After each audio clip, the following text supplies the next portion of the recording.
Bonjour et bienvenue à Honda Canada Manufacturing. Je suis Claire, je suis chef de la direction de Honda Canada. Bonjour à tous, bienvenue chez Honda Canada Manufacturing. Je suis Jean-Marc Leclerc, président et chef de la direction de Honda Canada. J'aimerais commencer par une reconnaissance territoriale. Dans la ville de Newtecumseh, nous reconnaissons que nous sommes sur le territoire traditionnel des Anishinaabe, plus précisément les Ojibwa, Chippewa, Ottawa et Potawatomi, que l'on appelle collectivement la Confédération des Trois Feux. Ce territoire abrite à présent de grand nombre de Premières Nations, d'Inuits et de Métis. Nous reconnaissons que nous sommes tous des peuples traités. Nous vous acceptons notre responsabilité à rendre hommage à ces relations et avancer dans l'esprit du respect et de la réconciliation. J'aimerais souhaiter la bienvenue à nos distingués invités qui prendront la parole ce matin. C'est un grand honneur pour moi de vous présenter le très honorable Justin Trudeau, le Premier ministre du Canada, l'honorable Doug Ford, Premier ministre de l'Ontario, l'honorable Chrystia Freeland, vice-première ministre du Canada et ministre des Finances, l'honorable François Philippe Champagne, ministre de l'Innovation, de la Science et du Développement économique pour le Canada, l'honorable Vic Fedeli, ministre du Développement économique, de la création des emplois et du commerce, l'honorable Peter Bethlenfalvy, ministre des Finances de l'Ontario, le maire de Newtecumseh et l'ambassadeur du Japon au Canada, Kenji Yamanouchi. J'aimerais aussi souhaiter la bienvenue à Ian McKay, l'ambassadeur du Canada au Japon, ainsi que Natsu Naga.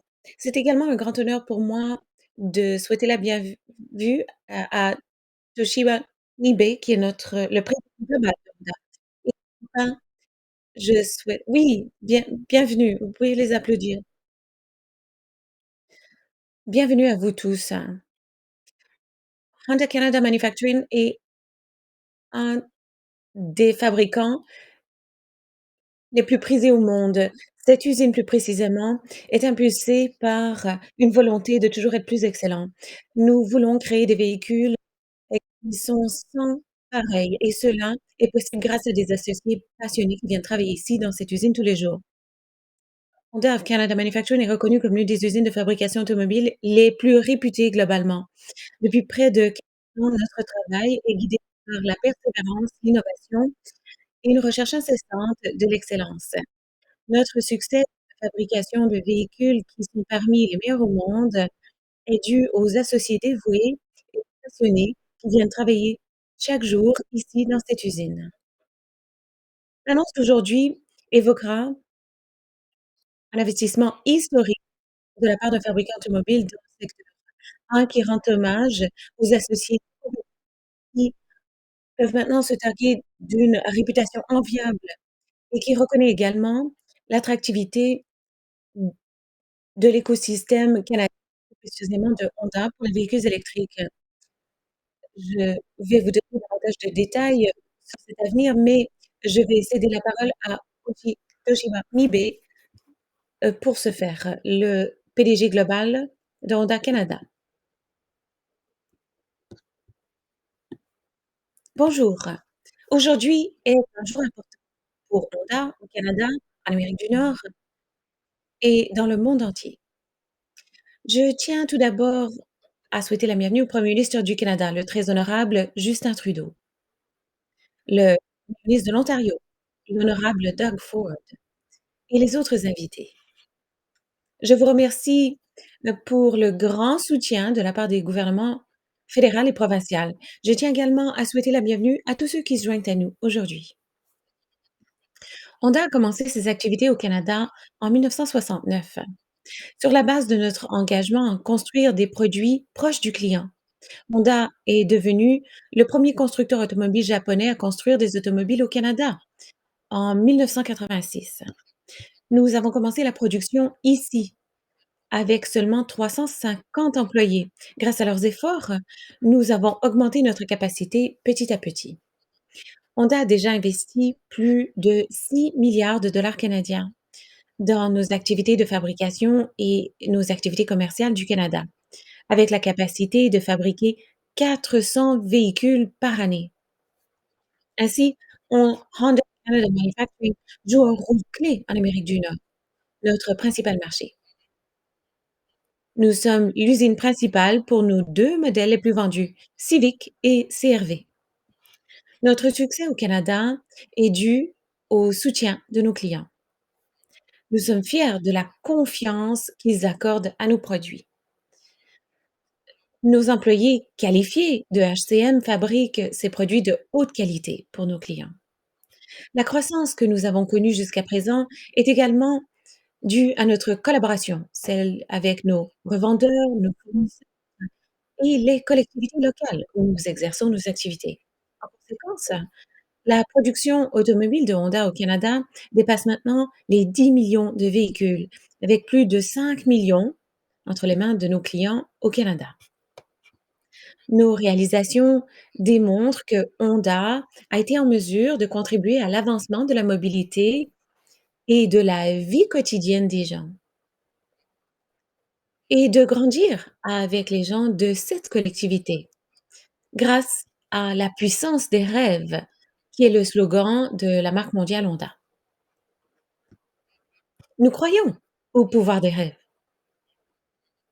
poussés par les rêves de chacun des associés de Honda.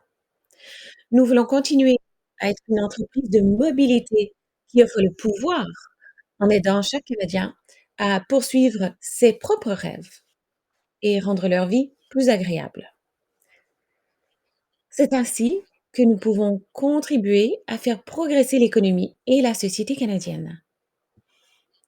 Je suis ici aujourd'hui pour parler d'un nouveau chapitre du pouvoir des rêves au Canada. Le monde évolue rapidement et nous devons travailler à la carboneutralité pour préserver l'environnement mondial. Honda a fait des progrès constants au service de cet objectif de fabriquer des véhicules électriques à batterie, des véhicules à batterie et à pile combustible. Cela représentera 100% de nos ventes d'ici 2040. L'Amérique du Nord est le plus grand marché pour Honda, avec les États-Unis et le Canada au cœur de ce marché.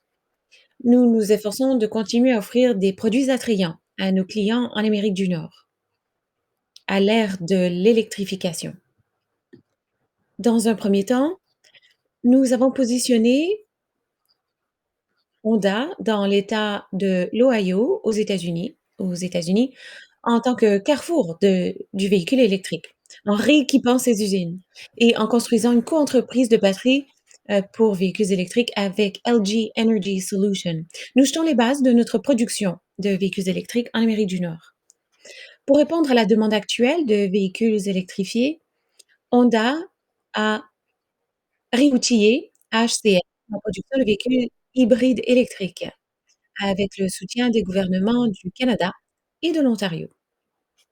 Nous construisons actuellement le CR-V hybride et la construction de la Civic hybride devrait commencer plus tard ce printemps.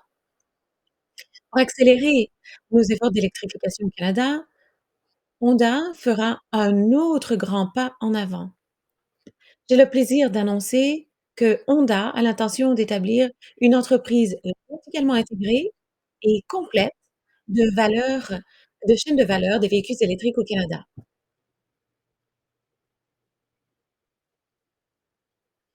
Cela comprend tous les aspects de la production de véhicules électriques, de l'approvisionnement en matières premières, principalement pour les batteries, à la production de véhicules électriques finis.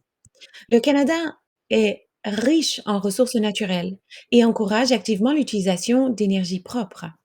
Honda poursuit ce que nous appelons la triple action vers zéro, avec 3 grands objectifs: émissions nettes nulles de CO2 d'ici 2050, 100% d'utilisation d'énergie sans carbone et 100% d'utilisation de matériaux durables.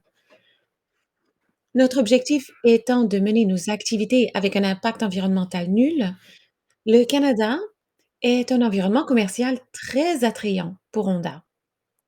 En construisant une chaîne de valeur pour les véhicules électriques centrée sur les batteries, nous visons non seulement à obtenir un approvisionnement stable en batteries, très compétitive en termes de coûts, mais aussi de créer une nouvelle valeur à faible teneur en carbone tout au long du cycle de vie de la batterie. Honda construira un système innovant et respectueux de l'environnement pour commencer la production de véhicules électriques dès 2028. Sa capacité annuelle sera de 240 000 véhicules électriques. Honda construira également une usine de batteries pour véhicules électriques dont la capacité annuelle sera de 36 gigawattheures. Ces nouvelles usines seront situées dans nos installations actuelles, ici à Alliston, en Ontario. On s'attend, on s'attend à ce que cela augmente le nombre de personnes qui travaillent chez HCM de 1000 personnes, un ajout aux 4200 associés actuels. En ce qui concerne les matériaux clés des batteries, Honda discutera de la construction d'une usine de matériaux cathodiques dans le cadre d'une coentreprise avec POSCO Future M et une usine de séparateurs dans le cadre d'une coentreprise avec Asahi Kasei. Ces 2 usines seront situées en Ontario. De cette manière, nous établirons un système d'approvisionnement stable pour les batteries pour véhicules électriques et pour rendre nos véhicules électriques plus compétitifs. Nous prévoyons un investissement total qui s'élèvera à 15 milliards de dollars canadiens. Le projet et l'investissement seront évalués dans le détail au cours des 6 prochains mois. Lorsque ce projet sera confirmé, Honda devrait devenir le premier constructeur automobile à utiliser la chaîne d'approvisionnement des véhicules électriques qui se prévaudra du crédit d'impôt à l'investissement au Canada. À l'avenir, Honda envisage de construire une chaîne de valeur complète au-delà des 4 domaines des véhicules électriques, les batteries, les matériaux cathodiques et les séparateurs, en vue d'une utilisation secondaire et du recyclage des batteries. Honda réalisera une création de valeur à faible émission de carbone tout au long du cycle de vie de la batterie. De cette manière, Honda établira une base commerciale rentable et contribuera à la réalisation d'une société neutre en carbone. Ce plan repose sur la relation de confiance entre Honda et le peuple canadien, qui nous soutiennent depuis plus de 55 ans. La main-d'œuvre hautement qualifiée et la diversité de la population canadienne et les soutiens du gouvernement du Canada et de l'Ontario qui ont accueilli notre projet à titre de concept parmi les plus avancés au monde. Nous sommes convaincus que le Canada a ce qu'il faut pour construire une chaîne de valeur des véhicules électriques, depuis les matériaux clés jusqu'aux véhicules électriques finis. Ici au Canada, nous sommes très heureux d'entamer une nouvelle discussion en vue d'atteindre cette étape majeure de l'électrification, qui s'appuie sur notre projet en cours aux États-Unis. Au fur et à mesure que nous avançons, nous sommes impatients de partager davantage de détails dès l'automne. Enfin, j'aimerais souligner que la date de naissance de ce grand pays, le 1er juillet, est le jour de notre anniversaire, mais le jour de mon anniversaire.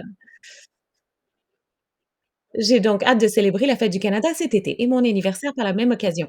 Maintenant, j'ai l'honneur de souhaiter la bienvenue Honda Manufacturing, à Honda Canada Manufacturing, le très honorable Justin Trudeau, Premier ministre du Canada.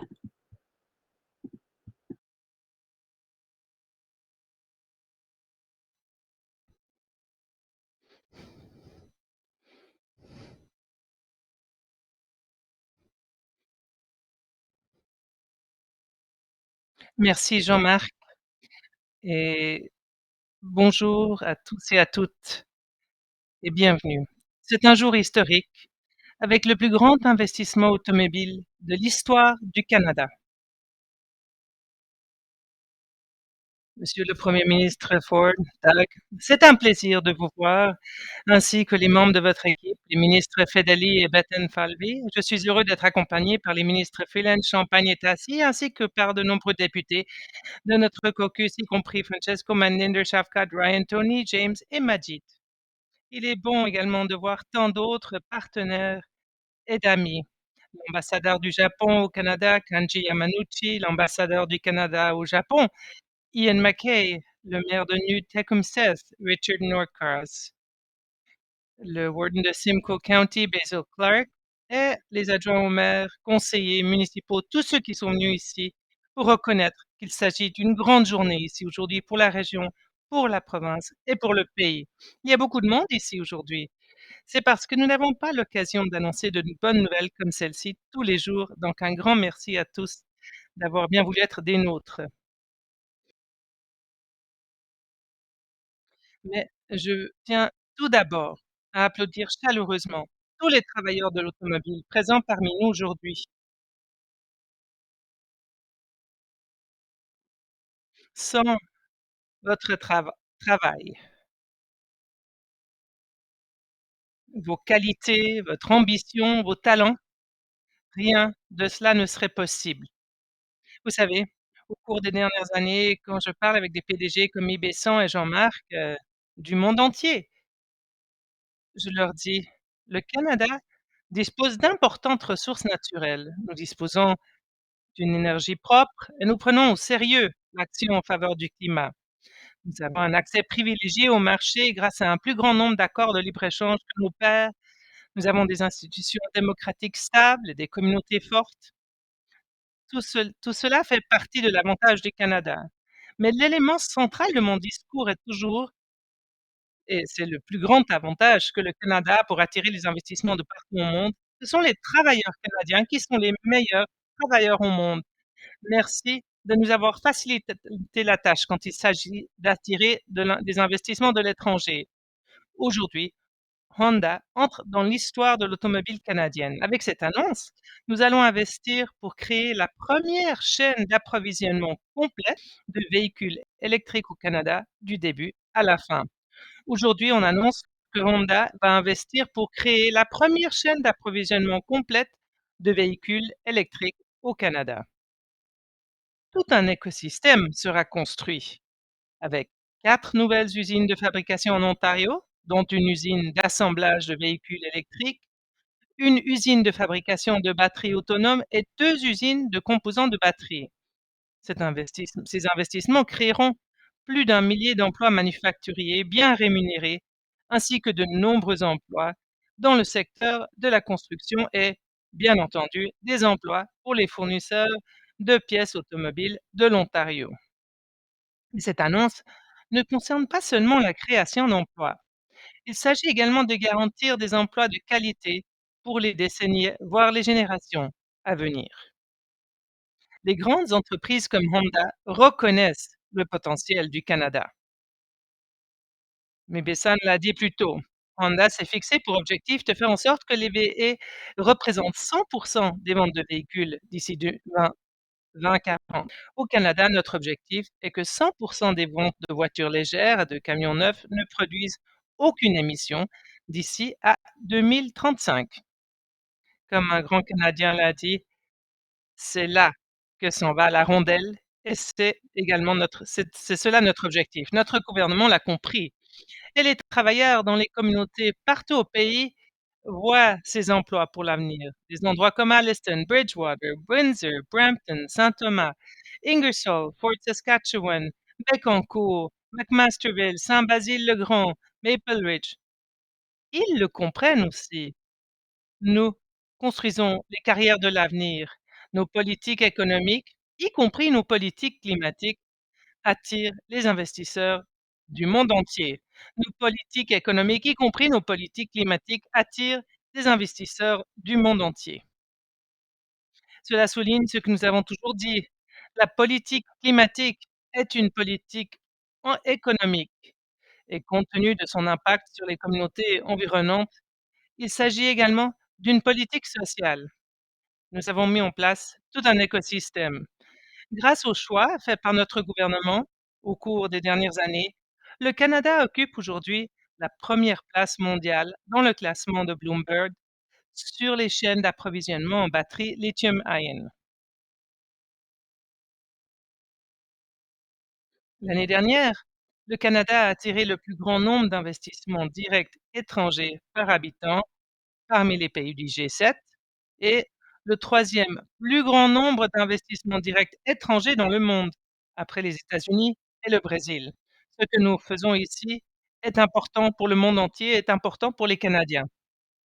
Le Canada est reconnu comme le fournisseur de solutions propres nécessaires pour une économie globale carboneutre. Et on va poursuivre notre travail pour créer encore plus d'emplois qui vont permettre de garder notre économie forte pour les générations à venir. Aujourd'hui est un grand jour pour les travailleurs, pour Honda, pour l'Ontario et c'est une journée extraordinaire pour le Canada. Merci, merci à tout le monde. Je suis maintenant heureux de passer la parole au Premier ministre Ford.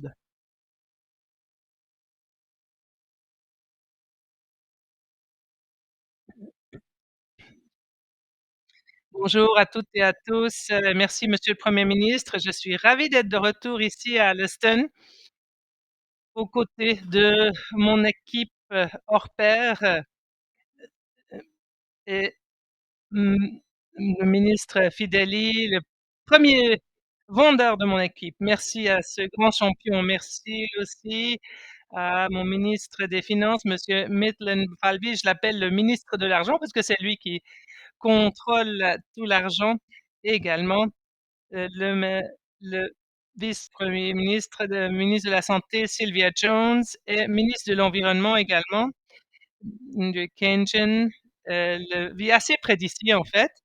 Également, le procureur général, Downey, et le député provincial qui représente cette circonscription, Brian Sanderson, pour célébrer cet investissement historique. Merci de tout le travail que vous avez fait.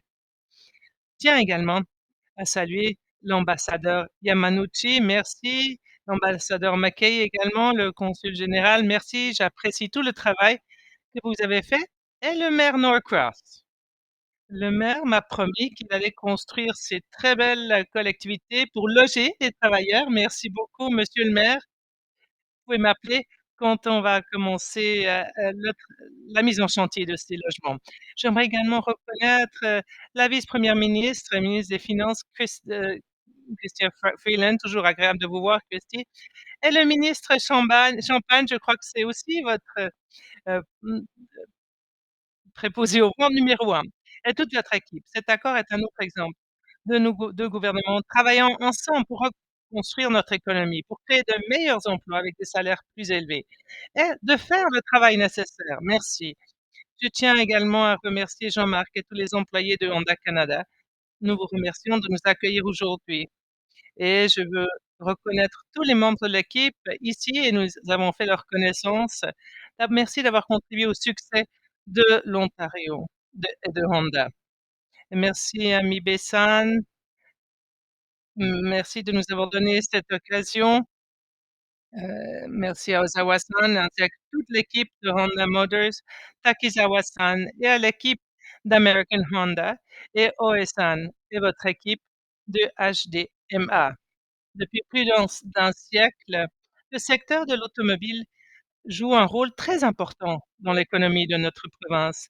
C'est une source de fierté pour les travailleurs des communautés d'Alliston à Aurora, d'Oakville à Oshawa et de Tecumseh à Thunder Bay, employant des centaines de milliers de personnes tout au long de la chaîne d'approvisionnement et soutenant tant de familles qui travaillent dur. Nous sommes très fiers que Honda fasse partie de notre industrie, de notre famille Équipe Ontario depuis 1986 et les usines d'assemblage depuis 1996. Mes amis, l'annonce d'aujourd'hui de l'investissement de Honda estimé à 15 milliards de dollars avec ses partenaires de coentreprise changera la donne de l'industrie pour l'industrie. Une fois construit et opérationnel, l'énorme usine de véhicules électriques de Honda et l'installation de batteries pour véhicules électriques ici à Alliston emploiera plus de 5 000 personnes et aura la capacité de jusqu'à 240 000 véhicules électriques chaque année. C'est un événement historique. Il s'agit de l'investissement automobile le plus important de l'histoire du Canada. C'est une formidable victoire pour l'Ontario, pour nos travailleurs, pour l'ensemble du Canada. Les nouvelles installations de Honda renforceront notre chaîne d'approvisionnement en véhicules électriques et assureront et créeront des milliers de nouveaux emplois bien rémunérés dans toute la province. Et j'ai le plaisir d'annoncer que notre gouvernement soutient cet investissement avec des incitations directes et indirectes de l'ordre de 2,5 milliards de dollars. Mes amis, de tels investissements massifs ne sont pas le fruit du hasard. Ici, en Ontario, nous construisons une chaîne d'approvisionnement locale. En connectant certains des plus grands gisements de minéraux critiques du monde, ici même en Ontario, et les fabricants d'acier propre de Hamilton et de Sault-Saint-Marie, aux constructeurs automobiles et aux fabricants de batteries dans toute la province. Le monde entier s'en rend compte. Au début de cette année, le Canada a dépassé la Chine dans le classement mondial de la chaîne d'approvisionnement en batteries établie par Bloomberg. C'est la première fois que la Chine a été détrônée de la première place. Et avec le nouvel investissement de Honda annoncé aujourd'hui, notre province a attiré plus de 43 milliards de dollars d'investissement dans l'automobile et les batteries de véhicules électriques. Bien qu'au cours des 3 dernières années, les constructeurs automobiles, les fournisseurs de pièces détachées, les fabricants de batteries du monde entier choisissent de s'installer en Ontario. Ils le font en raison de notre environnement commercial compétitif et nos chaînes d'approvisionnement fiables. Grâce à notre infrastructure de transport pour laquelle nous dépensons plus de 28 milliards de dollars et à l'accès aux principaux marchés nord-américains. Notre main-d'œuvre qualifiée aussi et nos collèges et universités de classe mondiale qui décernent chaque année plus de 70 000 diplômes en STIM. Les entreprises investissent en Ontario parce que nous avons créé l'environnement et les conditions nécessaires pour que les entreprises viennent s'installer ici et prospèrent et se développent. Et quand elles prospèrent et se développent, c'est le cas également pour les membres de l'équipe. Depuis notre arrivée au pouvoir il y a près de 6 ans, nous n'avons jamais augmenté les impôts des entreprises ou des particuliers. En fait, nous avons réduit les coûts et le fardeau des entreprises de l'Ontario de 8 milliards de dollars chaque année. Le réseau énergétique de l'Ontario est l'un des plus propres au monde.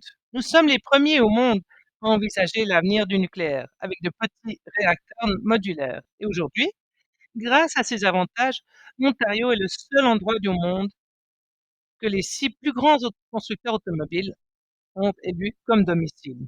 Grâce à de grandes entreprises comme Honda, nous sommes à la fine pointe du progrès dans la révolution des véhicules électriques. Encore une fois, je souhaite remercier Honda pour votre grande confiance dans notre province, dans nos travailleurs. Merci à tous de vous être joints à nous aujourd'hui et que Dieu bénisse le peuple de l'Ontario. Je cède maintenant la parole à la vice-première ministre et la ministre des Finances, Chrystia Freeland.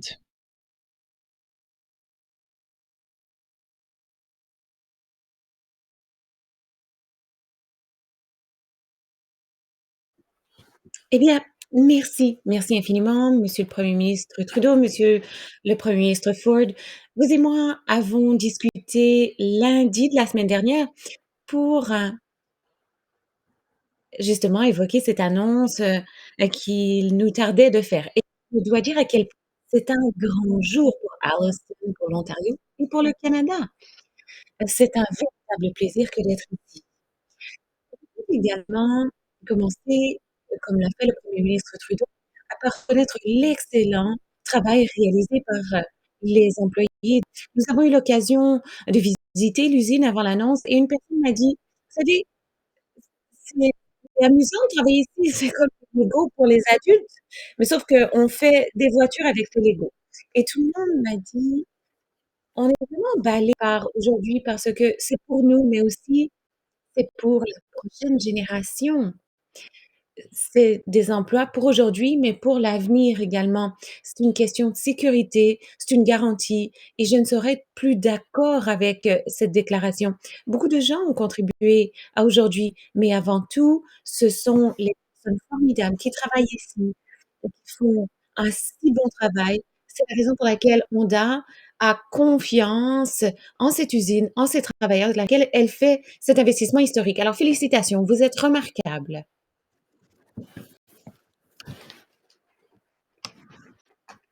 Il s'agit d'un moment historique pour ce pays. Il s'agit d'un investissement historique qui aura un impact générationnel sur les travailleurs de l'Ontario et d'ailleurs à l'échelle du Canada pour aujourd'hui et des années à venir.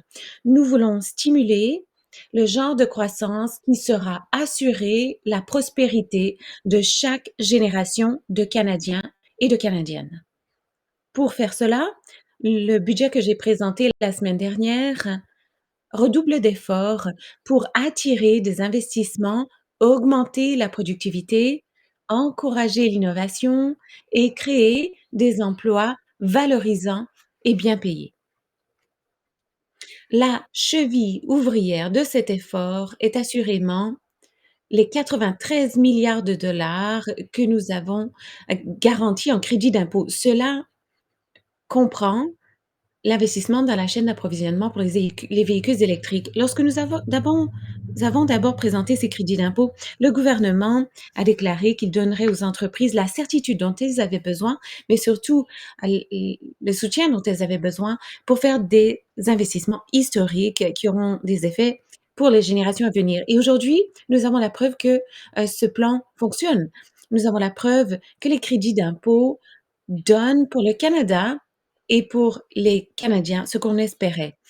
Honda est la première société qui tire parti de notre tout premier crédit d'impôt pour la chaîne d'approvisionnement en véhicules électriques. Et grâce à cela, en plus de, du crédit d'impôt pour la fabrication propre, Honda pourra toucher jusqu'à 2,5 milliards de dollars en soutien de la part du gouvernement fédéral.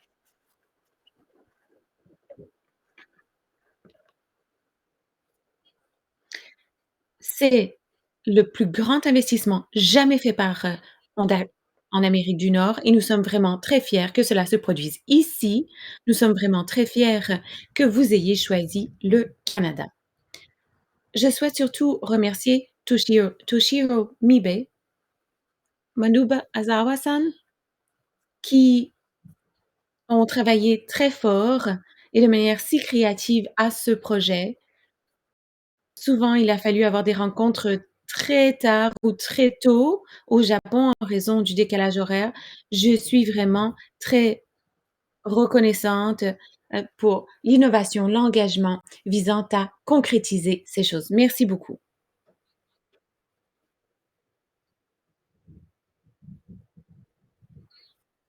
Je souhaite aussi souligner le travail de Jean-Marc Leclerc. Vous travaillez depuis de longs mois à débloquer ce projet historique. Et bien sûr, je tiens à remercier mon cher collègue, le ministre François-Philippe Champagne, pour le rôle essentiel qu'il a joué dans la réalisation de l'annonce d'aujourd'hui. C'est votre voyage au Japon en 2022 qui a donné le coup de départ à tout cela. Et je sais que le premier ministre Ford a remercié le ministre Fideli, mais moi, je dois vous remercier parce que vous êtes un vendeur international hors pair et vous savez vendre le Canada mieux que quiconque. Merci François.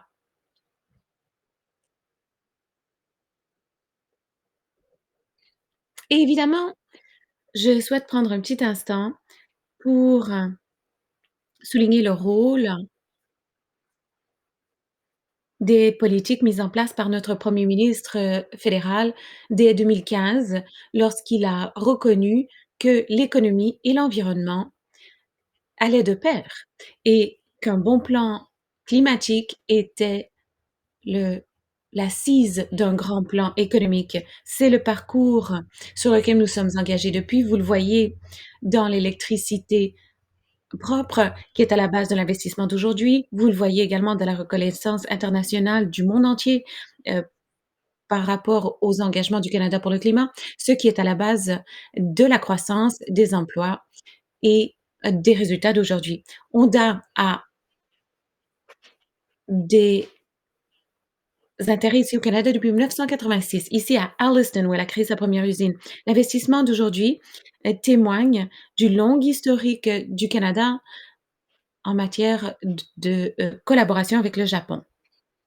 Il n'est pas surprenant que cet investissement soit fait ici et maintenant. Comme le premier ministre du Canada et le premier ministre de l'Ontario l'ont souligné, le Canada est au premier rang mondial en ce qui a trait à ces chaînes d'approvisionnement de batteries pour véhicules électriques. C'est une grande chose que l'on fait ici. Le Canada a tout ce qu'il faut pour être un chef de file mondial en matière de chaîne d'approvisionnement, pour les véhicules électriques. Nous avons les matériaux bruts comme l'aluminium, le lithium, l'acier et le nickel. Nous avons également une excellente base de fabrication, mais nous avons avant tout les talents, les travailleurs compétents et engagés qui savent miner ces matériaux et qui savent les transformer en produits formidables, dont les, fabuleux véhicules qui sont derrière nous. Et je souhaite vous donner une dernière raison de me croire. Dans le premier trimestre de 2023, le Canada a attiré les plus grands investissements directs en matière d'investissement étranger, du G7 et donc c'est c'était avant l'annonce d'aujourd'hui. Avec, l'annonce d'aujourd'hui, nous montrons à nouveau au monde que le moment est venu de faire des investissements importants au Canada et de construire de grands projets ici. Je suis tellement fière de vous tous et maintenant je cède la parole à mon cher collègue et ami, François-Philippe Champagne.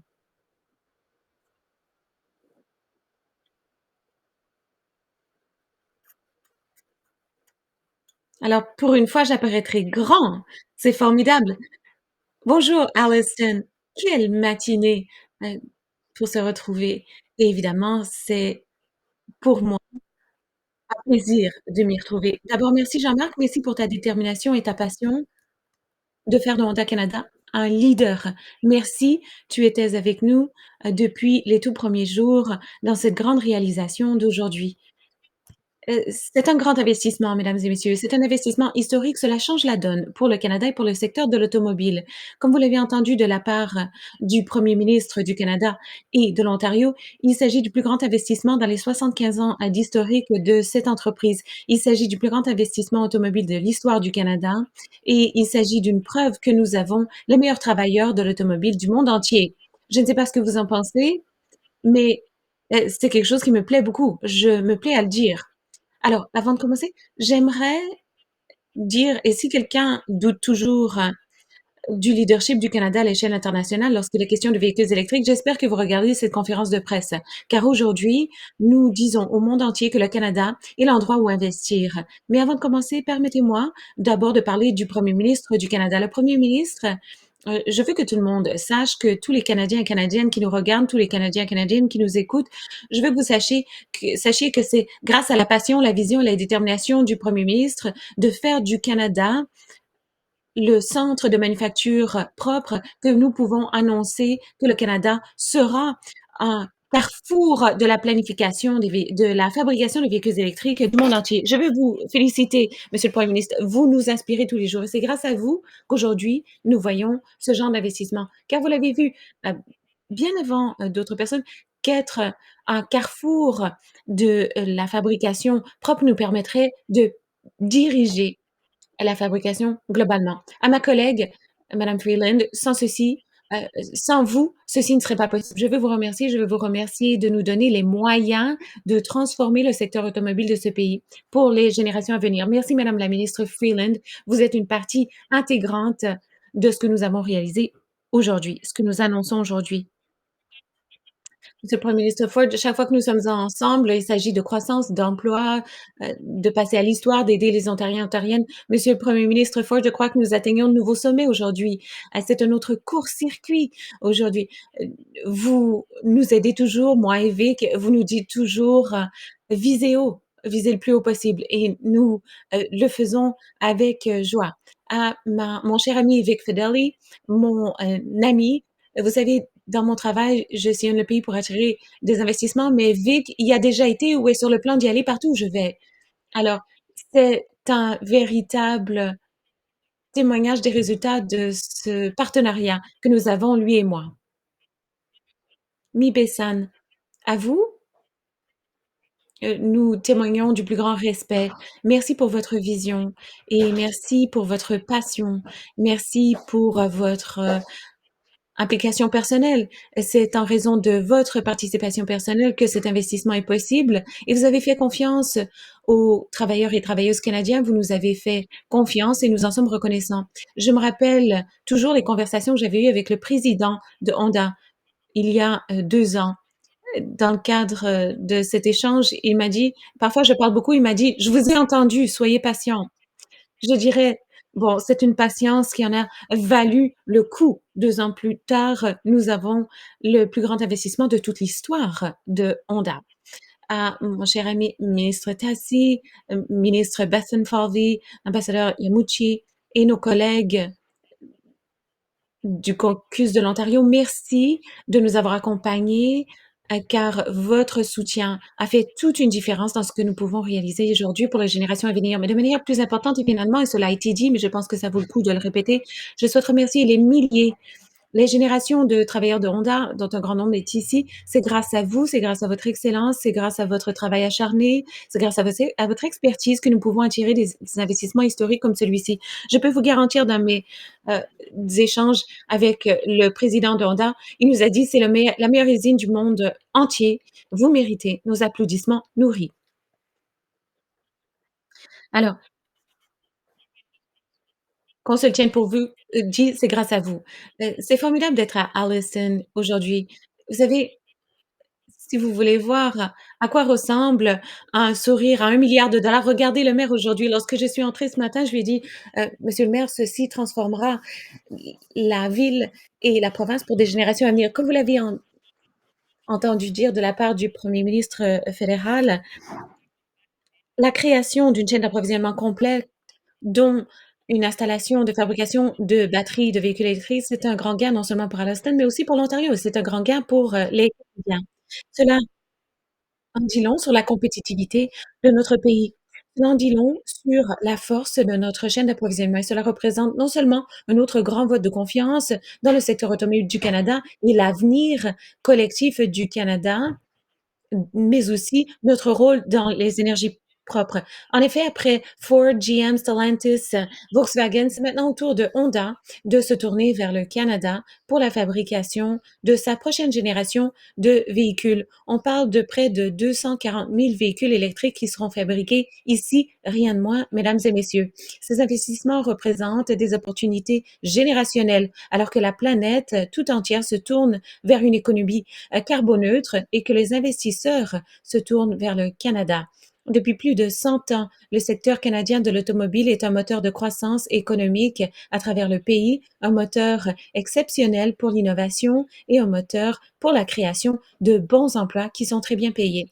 Mais il s'agit de davantage que le secteur automobile. Il s'agit du Canada qui en fait plus qu'on ne croit, le Canada qui remporte des gains sur la scène internationale. Il s'agit des travailleurs et des talents canadiens, car comme nous le savons, et le premier ministre le disait lorsqu'il a commencé sa déclaration, au final, c'est une question de gens. Les talents, c'est ce qui nous permet d'avoir des investissements comme ceci. C'est grâce aux travailleurs de Honda que nous avons cette victoire aujourd'hui. Alors en terminant, saisissons la balle au bon, soyons ambitieux et construisons ces véhicules électriques de l'avenir ici au Canada. Et mesdames et messieurs, j'ai le grand plaisir de céder la parole à la personne qui m'accompagne partout dans le monde pour faire en sorte que nous ayons une génération prospère et des générations à venir prospères. Monsieur Fedeli.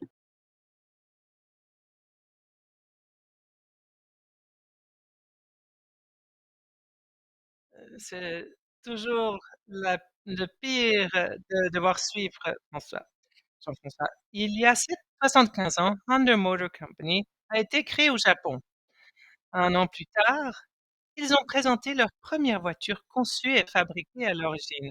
En 1959, American Honda Motor Company a débarqué à Los Angeles en tant que première filiale à l'étranger.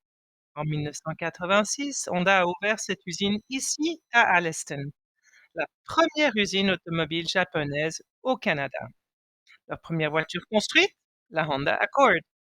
2 ans plus tard, c'est le début de quelque chose de magnifique qui continue à faire ses preuves. La construction de la Honda Civic, 3 portes, puis l'Acura, suivie d'une nouvelle usine pour l'Odyssey, puis le SUV Acura et le Pilot en 2002, puis la Ridgeline, fabriquée exclusivement ici à Leston, puis ensuite la CRV. Les deux véhicules Honda les plus vendus sont maintenant construits pour les Canadiens par des familles ici même à Alliston.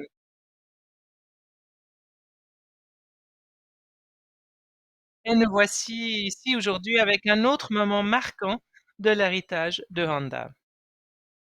Président et PDG de Honda Mibe-san, Ozawa-san, Miyamoto-san, président Leclerc, Premier ministre de l'Ontario, collègues et amis, ambassadeur, consul général, merci Honda.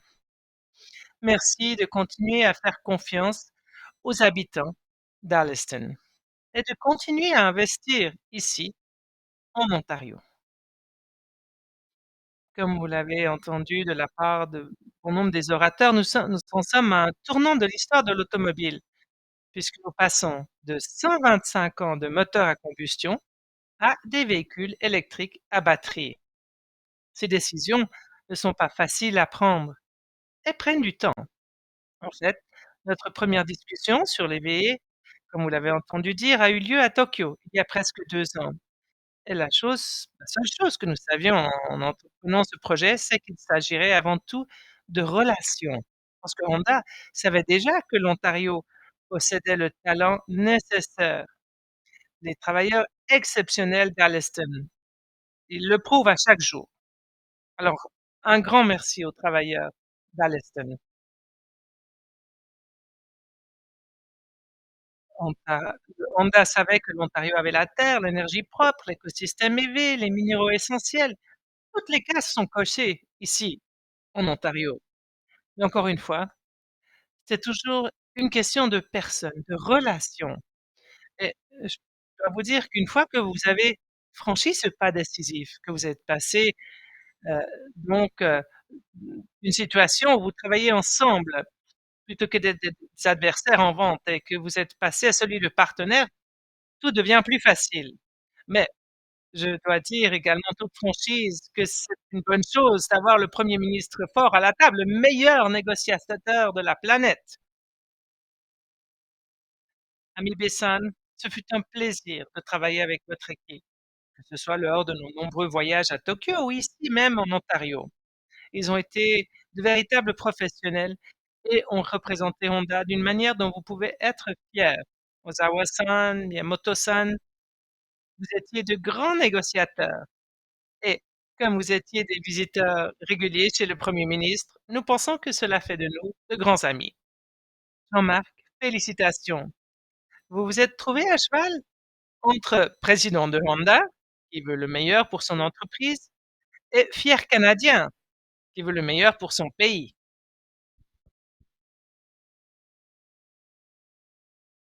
Ce n'est pas une mince affaire, mon cher, mais vous l'avez fait avec votre décontraction habituelle. Alors, aux habitants d'Alliston, nous vous remercions d'avoir fait un si bon travail pendant ces nombreuses décennies. Votre fierté de produire les meilleures automobiles nous a tellement facilité la tâche. Merci Honda, notre véritable travail commence aujourd'hui. Arigato.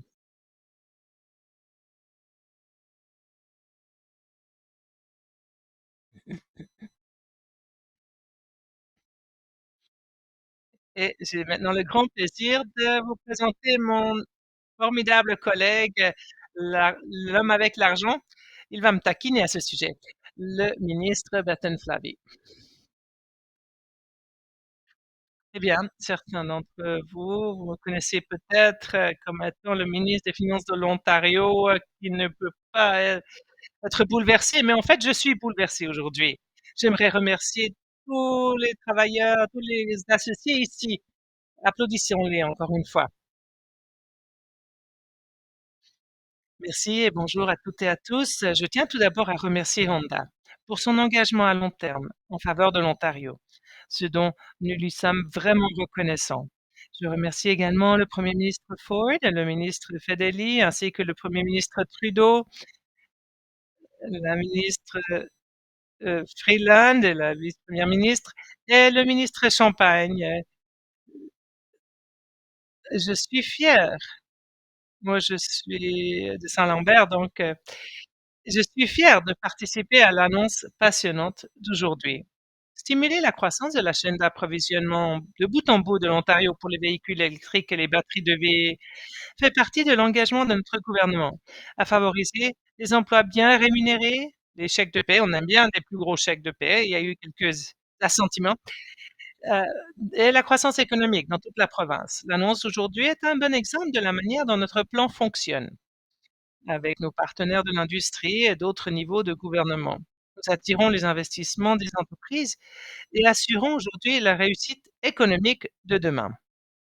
Les entreprises investissent pour démarrer et développer leurs activités ici même en Ontario. C'est une excellente nouvelle pour tous ceux qui vivent en Ontario. C'est bien une bonne chose pour tous ceux qui vivent au Canada et qui ont fait du Canada leur chez eux. L'Ontario accueillera bientôt les premières usines de batteries pour véhicules électriques au Canada. L'avenir de ces sociétés et d'autres entreprises de l'Ontario sera alimenté par le réseau électrique propre de la province, y compris l'énergie nucléaire, et par les minéraux essentiels du Nord, y compris le cercle de feu. Grâce à notre plan, le gouvernement contribue à ramener les emplois manufacturiers en Ontario. L'avenir de ces sociétés et d'autres entreprises partout en Ontario sera alimenté par le réseau d'électricité propre de la province, incluant l'énergie nucléaire et les minéraux critiques du Nord, ainsi que la ceinture de feu. Grâce à son plan, notre gouvernement favorise le retour des emplois dans le secteur manufacturier en Ontario. Ces investissements sont des moteurs essentiels de notre économie provinciale. L'industrie manufacturière représentant maintenant 11,5% du PIB total de l'Ontario en 2022. Et je peux également dire que nous dépassons 1,1 billion de dollars pour l'économie canadienne et nous le faisons ensemble. Et grâce à des investissements tels que ceux annoncés aujourd'hui, l'économie est prête à poursuivre sa croissance. Avec notre plan tel qu'il figure dans le budget 2024, nous soutenons les entreprises grandes et petites.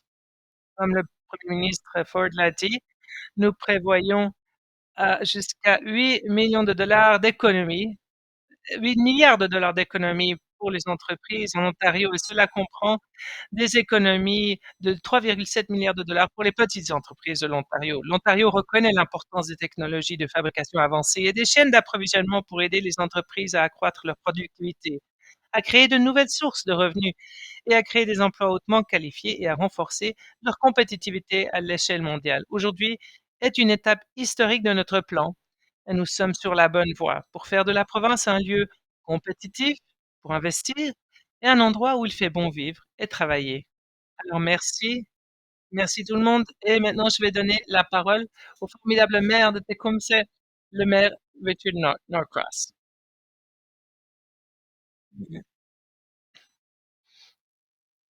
Bienvenue à toutes et à tous. C'est un grand plaisir que d'être des vôtres aujourd'hui. Monsieur le très honorable Premier ministre Trudeau, Monsieur le Premier ministre Ford, Mesdames et Messieurs les ministres, Monsieur le président Mibe de Honda Motor, Monsieur l'ambassadeur du Japon, nous vous souhaitons la bienvenue dans la ville de New Tecumseh, où se trouve le siège de Honda of Canada Manufacturing. Depuis 38 ans, Honda est un partenaire communautaire exceptionnel. Honda est l'entreprise citoyenne dont rêve une communauté. Sa générosité et ses actions caritatives ont amélioré le bien-être de notre ville et cela continuera à être le cas. Grâce à Honda et ses associés dévoués, un grand nombre de nos initiatives communautaires, notamment les agrandissements et les nouveaux équipements du Stevenson Memorial Hospital et du Matthews House Hospice, n'auraient pas pu voir le jour. Nous vous sommes fort reconnaissants. Merci, oui. Ils ont vraiment su faire la différence dans nos vies. Ils ont amélioré nos collectivités. Ils ont fait don de véhicules à nos organisations communautaires locales, ce qui a grandement amélioré la qualité de vie de nos résidents. Avec l'annonce d'aujourd'hui, nous sommes ravis que Honda continue d'investir dans l'avenir de notre communauté, tout en continuant à présenter Nutecomseth comme un chef de file mondial dans le domaine de la fabrication. Je tiens à exprimer ma sincère gratitude à l'honorable Premier ministre Trudeau, à l'honorable Premier ministre Ford, à ses ministres, au président Mibe et à tous vos associés pour la confiance qu'ils ont accordée à notre communauté afin que cette vision devienne réalité. Nous vous remercions de tout cœur. Nous ne vous laisserons pas tomber. J'aimerais inviter l'ambassadeur du Japon au Canada, Kanji Yamanuchi, à prendre la parole, s'il vous plaît.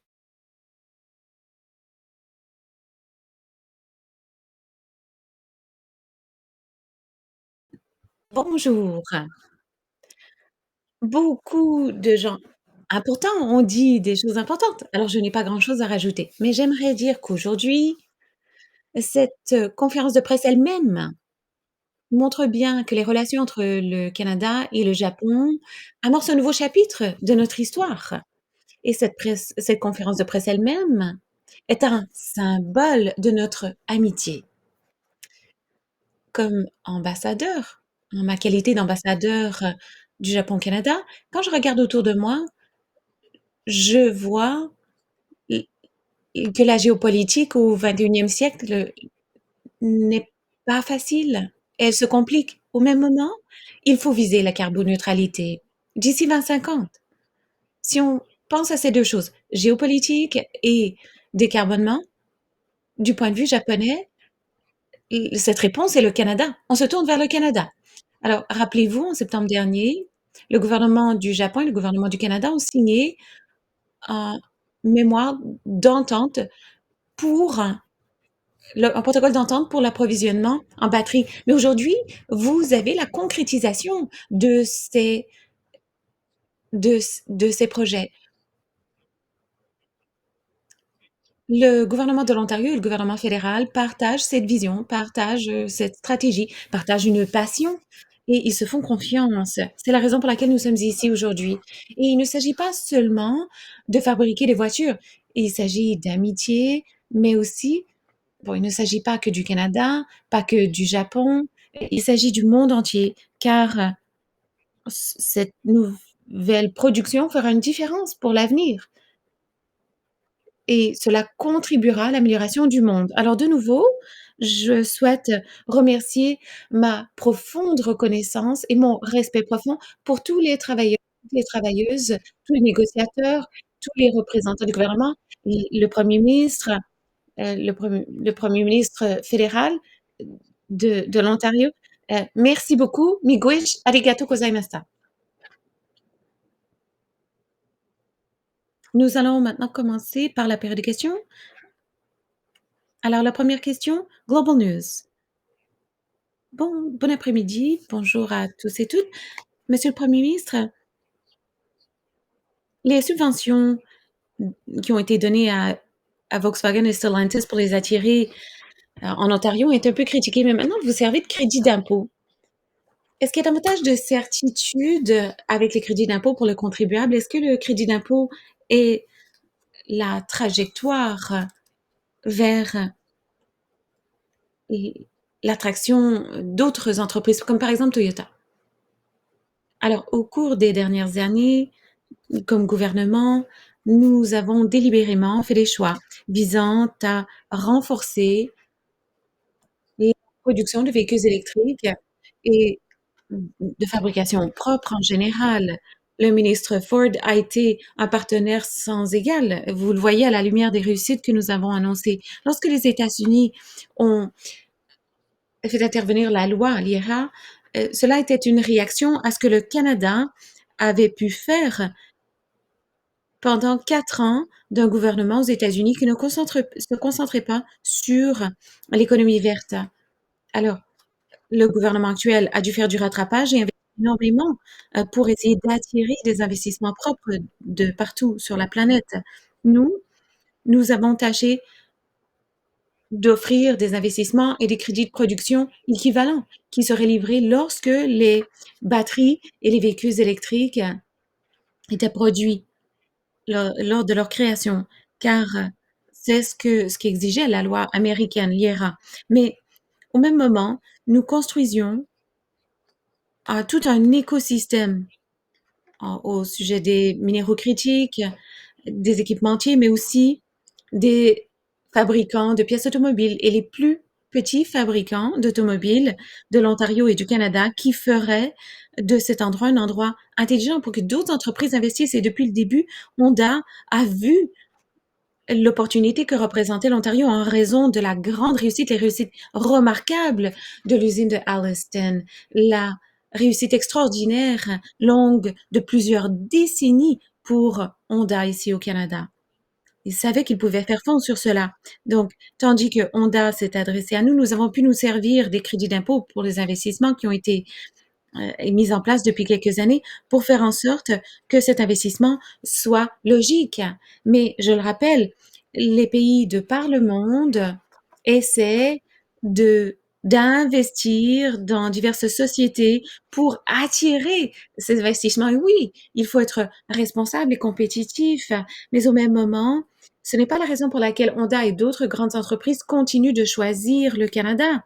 Elles choisissent le Canada car oui, nous avons des minéraux critiques et des ressources naturelles ainsi que un réseau électrique propre, ce qui est très important pour la manufacture actuelle et à venir. Nous avons des démocraties stables avec d'excellents avantages sociaux pour nos travailleurs. Nous sommes toujours le seul pays du G7 qui a un accord de libre-échange avec tous les autres pays du G7. Nous avons un accès au privilégié au plus grand marché du monde, c'est-à-dire les États-Unis, mais le plus grand avantage, la raison pour laquelle on est ici, la raison pour laquelle les sociétés continuent d'investir dans le Canada, c'est en raison des Canadiens et des Canadiennes, les travailleurs canadiens qui sont ambitieux, qui sont les plus instruits de l'OCDE, qui travaillent fort et qui sont prêts à construire non seulement pour aujourd'hui, mais pour les générations qui les suivent.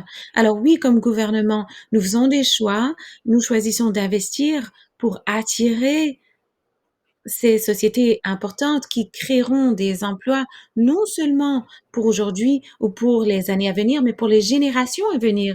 Et c'est une chose qui nous réjouit toujours, surtout lorsqu'on peut le faire en partenariat avec d'excellents leaders comme le Premier ministre Ford. Monsieur Ford, je vous cède la parole si vous voulez ajouter quelque chose. Eh bien, pour moi, il s'agit d'un investissement à très long terme. C'est le cas pour les 43 milliards qui ont été investis ici en Ontario. Il s'agit d'un investissement générationnel, historique. Leurs enfants travailleront peut-être ici. Nous l'avons vu, vous savez, c'est un secteur en pleine croissance en Ontario, les véhicules électriques. Mais si vous regardez les investissements, les emplois, vous savez, Honda nous a confié ces investissements multipliés sur la par 7. Alors, tout travailleur qui travaille dans le secteur automobile crée 7 emplois supplémentaires. Par exemple, les fournisseurs ou alors la communauté en général. Le maire le disait, Honda est un, euh, est un acteur de classe mondiale. Il contribue au centre hospitalier local. Il est un acteur clé de la communauté. Je souhaite donc le remercier Honda d'avoir investi ici. Bonjour, Queen's Park Today. J'ai une question pour le Premier ministre de l'Ontario. Monsieur le Premier ministre, si les tribunaux avaient fait ce que vous vouliez en 2021 et avaient euh, refusé la caution de Umar Zamir, il aurait été emprisonné tandis que sa femme élevait 2 enfants seuls, tandis qu'il s'installait pour le Canada. Vous n'avez pas respecté euh, la décision du tribunal lorsque vous l'avez dénoncé sur Twitter, mais maintenant que vous avez davantage d'informations, êtes-vous d'accord avec la décision de la juge de ne pas accorder la caution? Eh bien, merci pour cette question. Je dois vous dire, c'est une situation vraiment très triste. Toute la situation est triste. Et au départ, les renseignements que j'avais, on parlait d'un meurtre au premier degré, donc j'ai fait ces commentaires. Mais ce que je trouve paradoxal, vous n'évoquez jamais le policier Northrop, sa femme Margaret, qui doit élever 3 enfants euh, sans son mari. Il ne pourra pas accompagner Margaret le reste de sa vie, il ne pourra pas accompagner ses enfants non plus lorsqu'ils se marieront. Voilà mes commentaires. Merci. Question suivie? J'aimerais aborder quelque chose qui se produit à l'Assemblée législative. Sarah Jama porte un café en chambre et on lui a dit de l'enlever ou de quitter la chambre. C'est devenu irritant. Vous n'êtes pas d'accord avec l'interdiction. Que doit-on faire? Eh bien, c'est le président de la Chambre qui prend cette décision, pas moi. Prochaine question.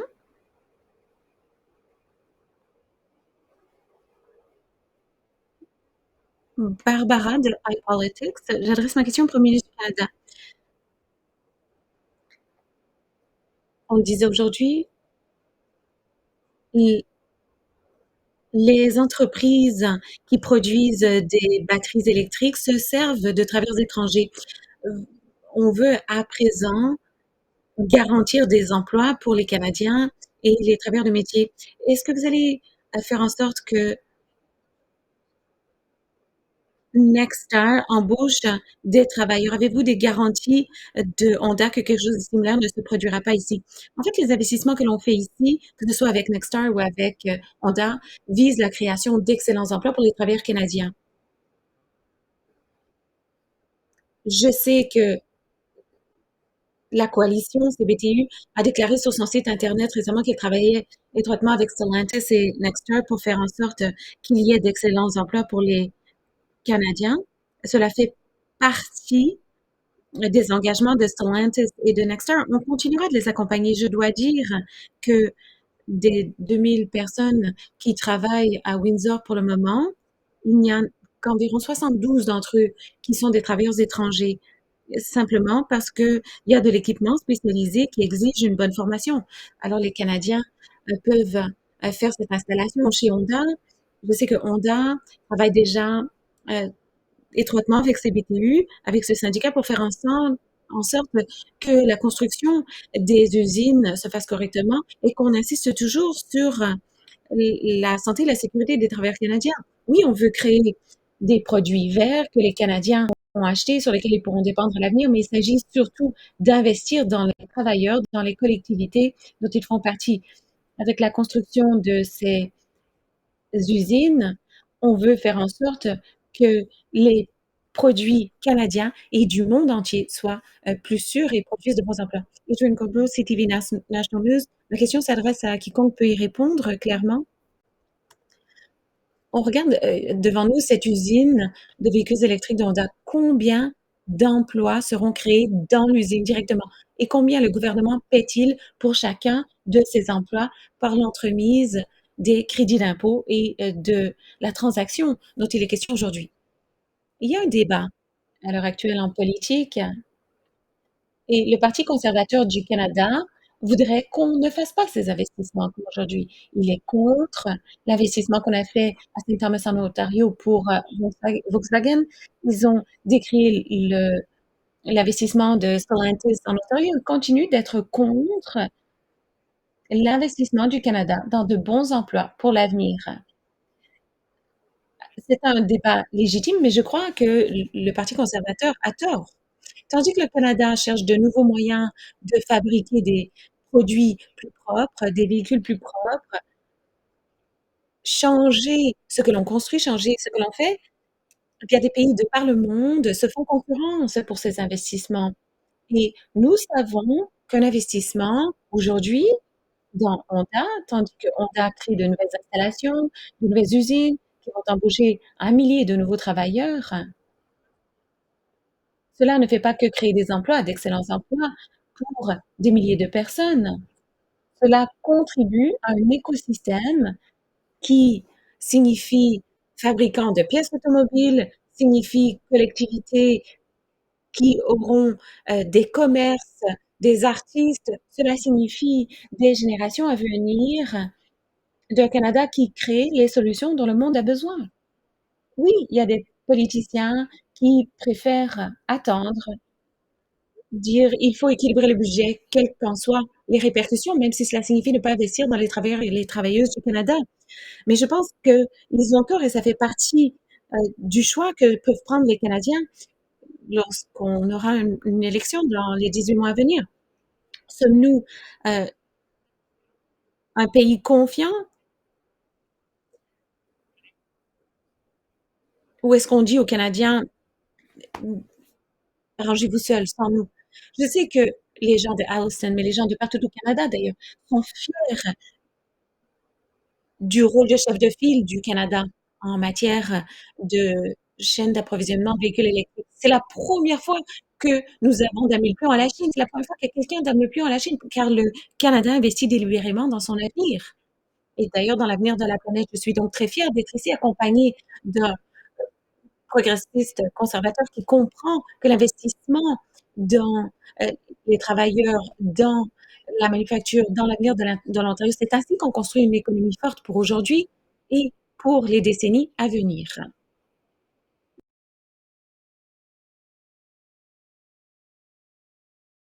Eh bien, on a 2 choix. On n'investit pas ou on a confiance en les habitants de l'Ontario et Honda de créer des emplois. Si vous me posez une question au sujet des chiffres, comment chiffrer le fait que 28 000 personnes sont employées? Si vous faites les calculs, il y a 28 000 autres personnes qui auront des emplois qui vont découler de ces emplois principaux. Ceux qui sont diplômés en STIM, ceux qui vont venir en Ontario dans l'avenir et les autres investissements en Ontario. Au cours des 5 années et demie, les 5 dernières années et demie, nous avons passé du gouvernement antérieur qui était à la recherche d'emploi à plus de 700 000 de personnes de plus qui ont pu avoir un meilleur gagne-pain à cause des partenariats à tous les 3 paliers de gouvernement, municipaux, provinciaux et fédéral. Investissant dans l'avenir, c'est générationnel, c'est quelque chose qui va avoir des répercussions pendant plusieurs décennies. On ne peut pas chiffrer cela. On investit dans les gens. L'argent reste ici, en Ontario. L'argent n'est pas distribué outre-mer ou aux États-Unis. L'argent reste ici en Ontario pour des décennies et des générations à venir. Alors, juste pour préciser, personne n'est prêt à répondre de façon précise à la question. Combien d'emplois sont créés et quel en est le coût pour le gouvernement? Si vous ne voulez pas répondre si vous n'avez pas écouté la réponse, on a dit qu'on crée 1000 emplois. Je ne peux pas le répéter. Ils ont dit des, en tout, ça fait 4200, ça va monter à 5000. Vous pouvez le multiplier par 7, ça sera 35 000 emplois. Pas aujourd'hui, pas demain, mais pour des décennies à venir. Prochaine question. Une petite question de suivi, après je céderai la parole à mes collègues. Il y a des membres du secteur automobile ici qui disent que le gouvernement a dit à Honda dans le passé qu'il n'y a plus d'argent sur la table pour les VE. Mais maintenant, on revient en arrière, et on est prêt à faire une nouvelle entente, à conclure une nouvelle entente avec Honda. Merci de cette question. Comme vous l'avez entendu, on a parlé à tous les fabricants d'automobiles au monde, le Premier ministre l'a dit, tous les fabricants et comme vous le savez, on parle avec tous, avec ce cadre qu'on a prévu, avec les investissements, les crédits d'impôt. On va continuer à le faire, mais je veux revenir à ce que le Premier ministre a dit. Vous examinez l'écosystème. Il faut tenir compte du fait que le Canada va être un des premiers pays, si ce n'est le seul, qui aura une chaîne de valeur complète par rapport aux batteries pour véhicules électriques et les véhicules électriques. Nous construisons non seulement pour cette génération, mais pour les générations futures. On va continuer à travailler avec tous les fournisseurs, tous ceux qui veulent contribuer, parce qu'ils comprennent que le Canada est le meilleur endroit maintenant si vous voulez travailler dans le domaine de la fabrication de véhicules électriques et de batteries pour véhicules électriques. Un ouvrage de Yannick de Radio-Canada. On comprend que c'est une annonce importante aujourd'hui. Il y a des préoccupations. Les consommateurs qui veulent acheter un véhicule électrique, les prix sont limités, l'offre est limitée. Qu'est-ce qui peut changer dans les prochaines années? Tout d'abord, on reconnaît à quel point c'est important d'appuyer les consommateurs dans des achats pour protéger l'environnement et améliorer leur qualité de vie. C'est pour ça qu'on a mis sur la table les rabais, les remboursements pour les gens qui achètent des véhicules électriques. On comprend que c'est une nouvelle technologie, mais avec nos investissements pour aider les consommateurs, mais aussi avec nos investissements dans l'infrastructure des bornes de chargement à travers le pays, avec nos encouragements au niveau des nouvelles constructions d'inclure des bornes de chargement, nous sommes en train de créer le contexte dans lequel les Canadiens peuvent choisir d'acheter des véhicules qui seront mieux pour l'environnement et des véhicules qui seront produits ici au Canada. Un suivi. Il y a beaucoup d'experts qui nous disent que l'extraction minière pour alimenter la production de véhicules n'est pour l'instant pas au rendez-vous. À quoi peut-on attendre au niveau de l'extraction minière et qu'avez-vous à dire aux gens qui craignent que le que le gouvernement soit appelé à couper les points ronds pour accélérer cette production? Eh bien, on sait très bien que le Canada a les ressources naturelles, les ressources minières, les minéraux critiques dont on a besoin, pas juste au Canada, mais à travers le monde, pour créer un avenir plus vert et plus prospère. Maintenant, une grande partie de cette production de minerais est contrôlée par la Chine et donc on a beaucoup de partenaires à travers le monde qui voudraient avoir un partenaire fiable comme le Canada pour leur chaîne d'approvisionnement, mais aussi qui reconnaissent, que l qu'au Canada, on fait ça de façon responsable par rapport aux travailleurs, on fait ça en partenariat avec les peuples autochtones, on fait ça avec une responsabilité environnementale qui est essentielle. On a une approche beaucoup plus responsable et c'est d'ailleurs ce que le consommateur veut à travers le monde. Alors, oui, nous allons continuer d'investir dans le secteur minier au Canada, où on a une expertise extraordinaire, mais on va le faire de façon responsable, en partenariat avec les peuples autochtones, en partenariat avec les syndicats et surtout en partenariat et en protection de l'environnement. C'est comme ça qu'on crée un avenir plus prospère pour tous. Vous pourriez répéter en anglais, s'il vous plaît? On sait que les minéraux critiques sont essentiels, non seulement pour les véhicules électriques dans l'avenir, mais pour nos économies novatrices dans l'économie partout au monde. Pour l'instant, la Chine contrôle une grande part des composants critiques qui sont nécessaires pour notre avenir carboneutre. Des pays partout au monde cherchent des pays comme le Canada, un pays solide, fiable, qui est là pour faire des échanges libres et ne pas imposer des conditions comme d'autres pays l'ont fait. On a vu des perturbations dans la chaîne d'approvisionnement. Mais le fait que le Canada fait les choses de façon responsable, que notre secteur minier est là pour travailler en partenariat avec les peuples autochtones, qui s'assurent que les normes de travail et la qualité de vie des gens qui travaillent dans les mines est respectée et s'assurer également qu'on s'acquitte de nos responsabilités environnementales, que cela fait partie de notre offre en matière de produits plus propres au monde. C'est ce que les gens veulent voir partout au monde, c'est ce que le consommateur veut savoir, c'est ce que le Canada peut offrir. Et alors que nous offrons cela, nous allons bien entendu continuer à nous assurer que les valeurs par lesquelles les gens connaissent le Canada sont représentées de façon intégrale dans tout ce que nous offrons. Dernière question.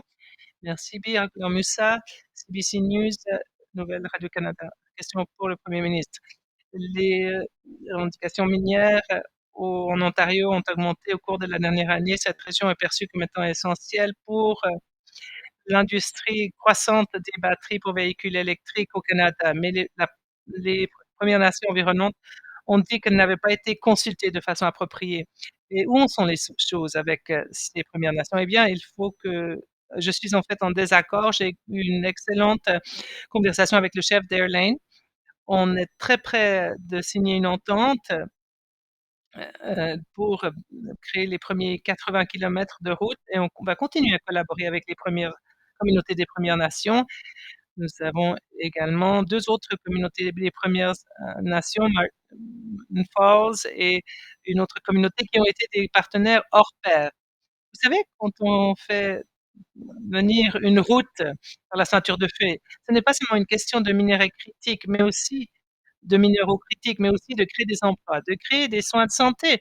Pour l'instant, ces communautés doivent tout faire venir par avion et qu'il s'agisse du diesel, de produits alimentaires, de fournitures médicales. Ça va changer leur vie.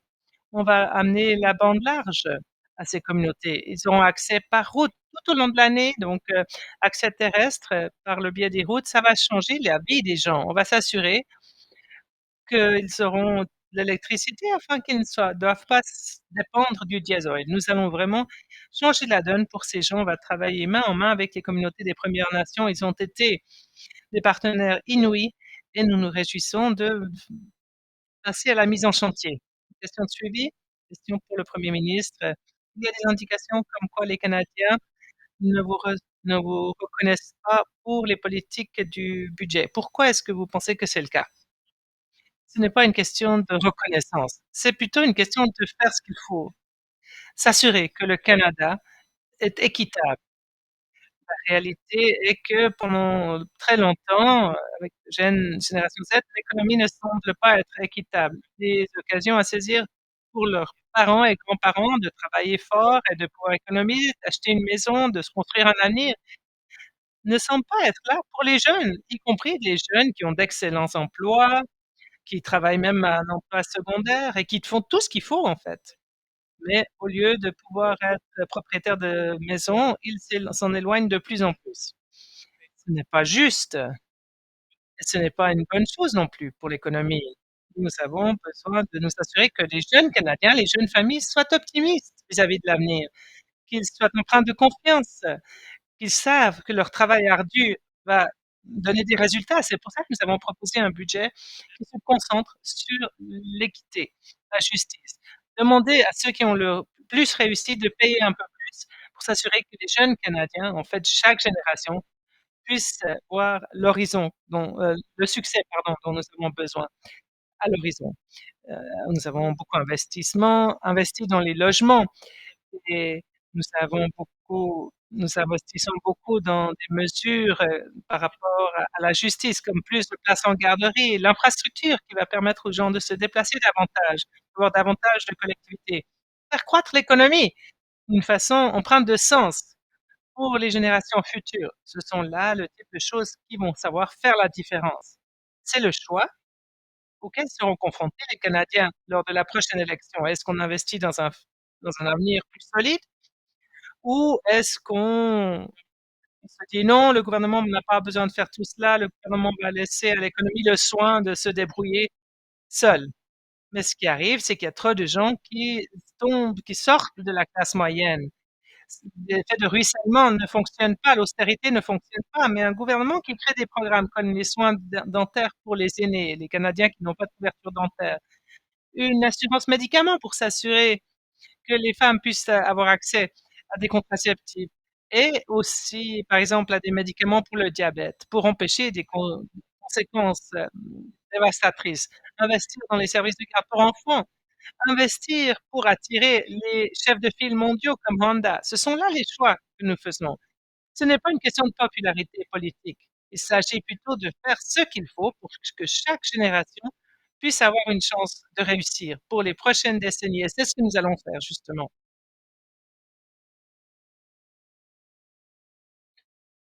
Cela met un terme à la conférence de presse. Merci à tous.